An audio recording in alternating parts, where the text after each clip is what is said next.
Okay, here's a quick video to show you how to get a really great view showing how finish dates change in a schedule.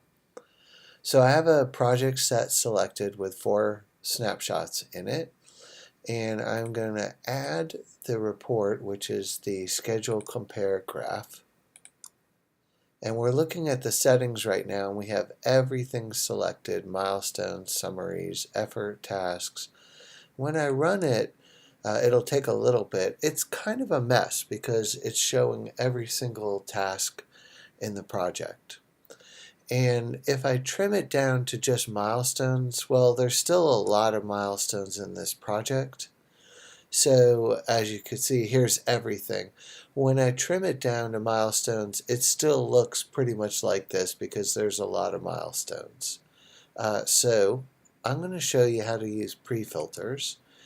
And first thing I'm going to do is show you in the project schedules, and all 4 of them are similar.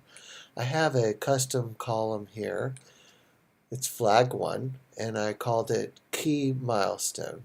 And I just set it to yes for about 5 milestones: the beginning, the end, and the end of each of the major phases. And as you can see, I set the value to yes to designate that this is a key milestone, one of the ones that I want to see in the report. So jumping back into Analyzer now, we want to set up a global pre-filter. And I've actually already set it up for time. So let's just take a look at it. And you can see flag 1 equals yes. And I've named it key milestones. So that's the legwork. That's what you have to do. Now I'm just going to go into each of the 4 and set that as the pre-filter. And using the new project set view, you can see how much faster this is to do. Really easy. And now that I've set the pre-filter for all 4, let's go ahead and run the exact same report again. And this time we're going to get a much clearer picture of how the key milestones have changed between snapshots in this project. And here you go. There are the 5 that I set, and you can see how it has shifted over time between snapshots of the schedule. I'll also show you the copy button here.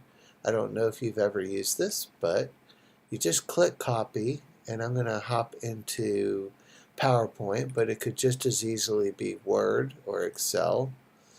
And I'm going to do a paste, and there you go. And you can resize it, you can move it. It's a PowerPoint graphic object, and it's very easy to set. So hopefully that shows you how to create a pretty neat view in Analyzer and to share it using global pre-filters and the schedule compare graph. Thank you.